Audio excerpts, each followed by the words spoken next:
भारत के अहमदाबाद शहर में दिन के 1:38 में एक flight number A1-171 Ahmedabad Vallabh भाई पटेल एयरपोर्ट से लंदन के लिए रवाना होती है 1:38 में। जैसे 30 सेकेंड की फ्लाइट टेक ओवर करती है, 30 सेकेंड में ये फ्लाइट क्रैश कर जाती है, आग की गोले की तरह फट जाती है और दूर दूर तक आग नजर आता है।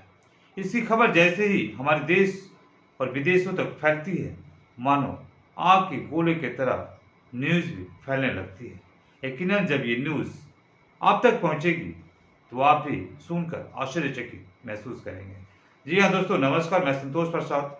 आप देख रहे हैं संतोष अकेला फैक्ट।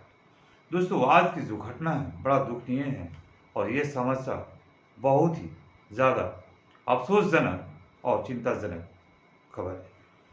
दोस्तों, होता क्या है कि आज 12 जून 2025 अहमदाबाद के वल्लभ भाई पटेल एयरपोर्ट से एक फ्लाइट संख्या A1-171 लंदन जाने के लिए तैयार रहती है। कहा जाता है कि कोई भी फ्लाइट टेक ओवर करने के पहले उसकी सारी जांच पड़ताल की जाती है। जितने भी इंजीनियर होते हैं फ्लाइट से संबंधित, सभी अपने अपने काम को बखूबी निभाते हैं। कोई इंजन की जांच करता है, कोई अंदर में सीटों की जांच करता है और इसी प्रकार से सभी कोई अपना अपना काम पूरा कर फ्लाइट की समय के हिसाब से उसे पूरी तरह से तैयार दे दिया जाता है। इस फ्लाइट में भी सभी कुछ जांच हुआ था, लेकिन जांच में लगता है कुछ ना कुछ कमी रह चुकी थी। यह फ्लाइट जैसे अपनी टेक ओवर 1:38 में करने के लिए तैयार होती है, वहीं पर अपनी यात्रा करने के लिए भारत मुल्क के कई लोग मौजूद होते हैं। उसी में से एक नाम होता है विश्वास रमेश। विश्वास रमेश दो भाई इसी फ्लाइट में सफ़र करने के लिए वल्लभ भाई पटेल एयरपोर्ट पर पहुंचे थे और इसी फ्लाइट में उनको सीट मिली थी 11A। 11A जो खिड़की साइड में ये सीट उनको मिलता है। दोनों भाई इस फ्लाइट के सीट पर अपने अपने सीट पर बैठ जाते हैं। साथ ही साथ इस फ्लाइट में टोटल यात्री 242 सवार रहते हैं। इसमें से 12 यात्री फ्लाइट का अपना क्रू मेंबर रहते हैं, बाकी 197 ब्रिटिश मुल्क के रहते हैं, लंदन के लिए रहते हैं। कुछ यात्री पुर्तगाल के होते हैं, बाकी कुछ हमारे भारत के रहते हैं।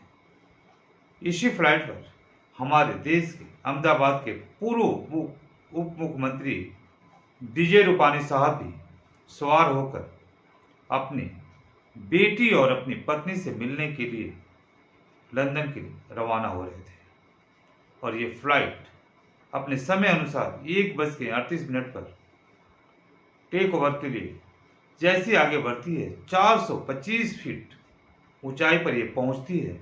वहां पर किसी कारण से अनबैलेंस होती है और ये जाकर एक हॉस्पिटल के ऊपर गिर जाती है, जहां पर उस हॉस्पिटल में पहले से 60 से 70 ट्रेनी डॉक्टर रहते हैं और दोपहर में वो खाना खाने के लिए उसी हॉस्पिटल में मौजूद थे।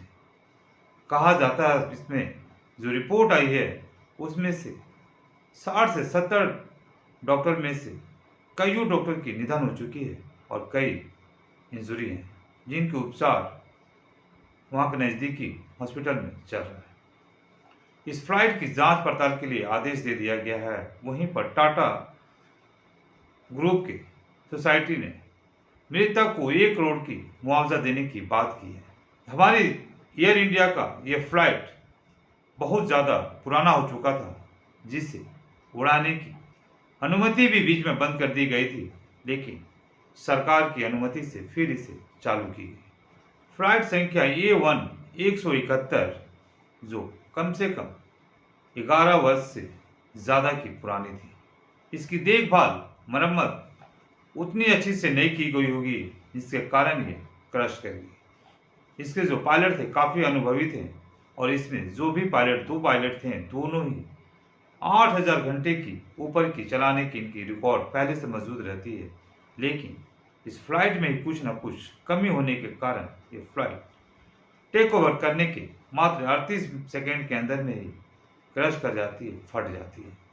ये खबर जैसे हमारे देश के गृह मंत्री श्री अमित शाह जी को पहुंचती है, वहां से भारत के प्रधानमंत्री मोदी साहब के पास पहुंचती है, तुरंत एक कैबिनेट की बैठक बुलाई जाती है और कैबिनेट की बैठक में जांच की आदेश दे दी जाती है। सरकार अपनी तरफ से मृतक को मुआवजा देने की घोषणा करती है और फ्लाइट की जांच की आदेश देती है।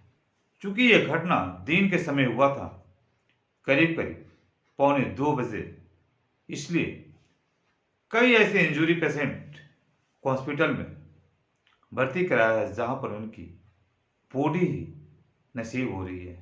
ज्यादातर सवारी इसमें से मृत पाए जा रहे हैं और जिंदा अभी तक मात्र इसमें से 2 ही आदमी मिले हैं।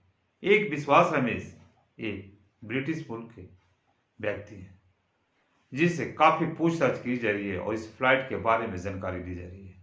दोस्तों, जैसे ही कल सुबह होगा इसकी जांच पड़ताल आगे पता चलेगा और कितने व्यक्ति इसमें से, कितने यात्री जीवित हैं, इसकी सारी रिपोर्ट कल प्राप्त होगा।